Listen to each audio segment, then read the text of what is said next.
আসসালামু আলাইকুম সুপ্রিয় দর্শক মণ্ডলী। কোকাকোলার বিজ্ঞাপন কোকাকোলার বিজ্ঞাপন নিয়ে বাংলাদেশে এখন আলোচনা চলছে। কোকাকোলা একটি ইসরায়েলি পণ্য, কোমল পানীয়। এই পণ্যটি নিয়ে নানান আলোচনা সমালোচনা রয়েছে বাংলাদেশে। তো এটির একটি বিজ্ঞাপন হয়েছে সম্প্রতি। এই বিজ্ঞাপন নিয়ে সারা দেশে সমালোচনা ছড়িয়ে পড়েছে। কোকাকোলার পক্ষে বিজ্ঞাপন হয়েছে। সুপ্রিয় দর্শক মণ্ডলী, আপনারা জানেন বাংলাদেশ সহ সারা বিশ্বের যত মুসলিম দেশ আছে, মুসলিম দেশগুলোতে একটি ভালো কাজ হয়েছে। সেটা হচ্ছে সম্প্রতি পণ্য বয়কট হয়েছে। ইসরায়েলি পণ্য, ইন্ডিয়ান পণ্য সবাই যে বর্জন করতে পেরেছে তা নয়, মোটামুটি একটা ভালো ধাক্কা ফেলেছে সারা বিশ্বে। বাংলাদেশ তো 17-18 কোটি জনসংখ্যার দেশ। অনেক মানুষ এখানে বসবাস করে। এখানে পণ্যর চাহিদা অনেক। তো এখানে কোকাকোলা কোম্পানির ধাক্কাটা বেশি লেগেছে। কোকাকোলা সহ তাদের যে বিভিন্ন পণ্যগুলো, এগুলো বিক্রি হ্রাস পেয়েছে। কোকাকোলা কোম্পানি নানাভাবে টেনশনে পড়েছে। যদিও অনেকে বলার চেষ্টা করে যে তাদের বিশাল সাম্রাজ্য, এসব কিছুই না। বয়কটপন্থীদের নিয়ে নানান ঠাট্টা মশকরা, তিরস্কারমূলক কথাবার্তা, ইনসাল্ট করা, এগুলো সরকার পক্ষের বর্তমান যে বাংলাদেশের সরকার আছে, অবৈধ সরকার, তারা তো ইসরায়েলপন্থী, ইন্ডিয়াপন্থী।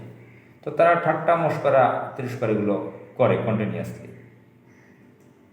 তো এর বাইরে যেটা সত্য সেটা হচ্ছে কোটি কোটি মানুষ বয়কট করার ফলে Coca Cola company, Unilever company, Israel related যে কোম্পানিগুলো আছে, এগুলোর ব্যবসায় বড় ধস নেমেছে। সারা বিশ্বে এটার প্রভাব ফেলেছে। ম্যাকডোনাল্ড নামের যে খাদ্য সরবরাহকারী খাদ্য প্রতিষ্ঠান, ফুডস কোম্পানি, তাদেরও বিক্রি কমেছে। শত শত ম্যাকডোনাল্ডসের ক্যাটারিং, তাদের যে দোকানগুলো বন্ধ করে দিতে হয়েছে। তো পেপসি বলেন, স্প্রাইট বলেন, ফান্টা বলেন, কোকাকোলা, এগুলো তো ইসরায়েলি পণ্য। তো এই পণ্যগুলো বাংলাদেশে মারাত্মকভাবে হ্রাস পেয়েছে। এটা ইতিপূর্বে আমরা দেখিনি। পণ্য বয়কট সম্পর্কে বাংলাদেশে মোটামুটি আমরা আফগানিস্তানে যখন অ্যাটাক করে আমেরিকা 9/11-এর টাইমে, সময় 2002 সালের দিকে, সেই সময়টায় আমরা পণ্য বয়কট দেখেছিলাম। এরপরে মাঝখানে অনেক বছর পর এবার একটা বড় ধাক্কা লেগেছে। পাশাপাশি ইন্ডিয়ান পণ্য বয়কট, এটা শুধু বাংলাদেশে না, আরাবিয়ান দেশগুলোতে যারা বাংলাদেশি প্রবাসী আছে, ইউরোপের দেশগুলোতে, যুক্তরাষ্ট্রে, কানাডাতে, বিভিন্ন জায়গায়, অস্ট্রেলিয়াতে, সমস্ত জায়গায় ইন্ডিয়ান পণ্য বিক্রি কমেছে। তো ইন্ডিয়ান পণ্য ইসরায়েলি পণ্যের জন্য নানান ছাড় দিচ্ছে, নানান বিজ্ঞাপন দিচ্ছে। তো কোকাকোলা কোম্পানির যখন পণ্যগুলো, কোক কোম্পানির পণ্য যখন হ্রাস পেয়েছে, বিক্রি কমেছে, তখনই তারা বিভিন্ন বিজ্ঞাপন দেওয়া শুরু করেছে, নানান কথা লেখা শুরু করেছে। এর মধ্যে তারা একটা বিজ্ঞাপন তৈরি করেছে বাংলায়। সেখানে যে বাংলাদেশে বিভিন্ন ধরনের অশ্লীল নাটকগুলো হয়, সেই নাটকের দুজন অভিনেতা, তাদেরকে সেখানে কাজে লাগানো হয়েছে। আরও একজনকে দেখেছি, তার নাম তাহসান, যার পরিচয় তিনি নাকি গান টান করে, সিঙ্গার এবং অ্যাক্ট্রেস, অভিনয় করে।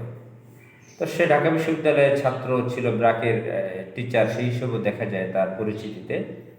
তারা শিক্ষিত একটি পরিবারে, তার বাবা মাও সম্ভবত ইউনিভার্সিটির শিক্ষিকা, এবং তিনি একজন নারীকে বিয়ে করেছিলেন, ঢাকা ইউনিভার্সিটির পলিটিক্যাল সায়েন্সের ছাত্রী, যে তাকে ছেড়ে চলে যায় এক হিন্দু লোকের সাথে ভারতে। এগুলো নিয়ে অনেক আলোচনা আছে। তাকেও সেই অভিনয়ে দেখা যায়, বিজ্ঞাপনের অভিনয়ে দেখা যায়, সেখানে মডেল হিসেবে কাজ করেছে। এবং যারা দেশপ্রেমিক ব্যক্তিরা আছে, যেরকম পিনাকি ভট্টাচার্য, তাদের একটা ছবি দিয়েছে যে এই যে তাহসান এবং আরও একজন কয়েকদিন আগে যে জাগুয়ার আউডি গাড়ি কিনে দিয়েছিল একজনের মাকে, ঋণখেলাপি একটি পরিবার, তাকে আরও একজন ব্যক্তিকে দেখা গেছে যে ইসরায়েলের পক্ষে কাজ করে। 3জন ব্যক্তির একসাথে ছবি দেখা গেছে। তারা বলছে যে তারা সব একই একই জায়গার। কাকতালীয়ভাবে বা মজার ব্যাপার, তাদের ছবি এক জায়গায় পাওয়া গেছে এই 3জনের। এরকম একটা ছবি দেখলাম। অর্থাৎ দেশবিরোধী ইসলাম বিরোধী শক্তিগুলো সব টোটাল তাদের ঠিকানা একটা জায়গায়, তারা এক জায়গায় হয়, এটা বুঝিয়েছে।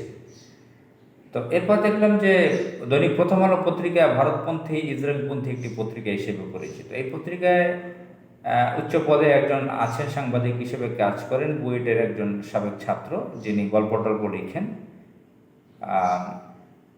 ইসলাম বিরোধী হিসেবে পরিচিত। তার সাথে দেখা যাচ্ছে যে সেই একদম গলায় হাত মিলানো, একসাথে জড়িয়ে ধরা কোকের যে বিজ্ঞাপনটা দিয়েছে, বিজ্ঞাপনের যে প্রধান মডেল, সে মডেলের সাথে তার সাথে ধরাধরি করে একে অপরকে জড়িয়ে ধরছে এমন একটি ছবি প্রকাশ পেয়েছে। তো এখানে সচেতন দেশপ্রেমিক ইসলামপন্থী নাগরিকগণ বোঝাবার চেষ্টা করছে যে এরা একে অপরের সহযোগী, ইসলাম বিরোধী শক্তি এক জায়গায় তারা। তো যাই হোক, আপনারা জানেন সুপ্রিয় বন্ধুরা, বাংলাদেশে এই যে নাটক সিনেমায় যারা কাজ করে, এদের পেছনে ইন্ডিয়ান, ইসরায়েলি বিভিন্ন সংস্থা জড়িত আছে।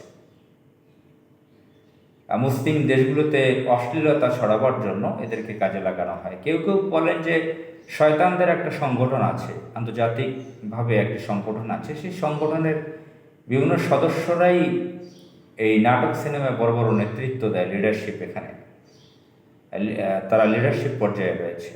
এটা অসত্য কিছু নয়, একটু অ্যানালাইসিস করলে সেটা বোঝা যায়। সারা বিশ্বে যত অশ্লীল কাজকর্ম আছে, কুকর্ম আছে, শয়তানি কাজকর্ম আছে, সিনেমা নাটকে নামে যেগুলো হয়, এই অশ্লীলতাগুলো যারা করে তাদের আন্তর্জাতিক সংগঠন আছে, তার একই জায়গা থেকে ডিস্ট্রিবিউট হয়, পরিচালিত হয়।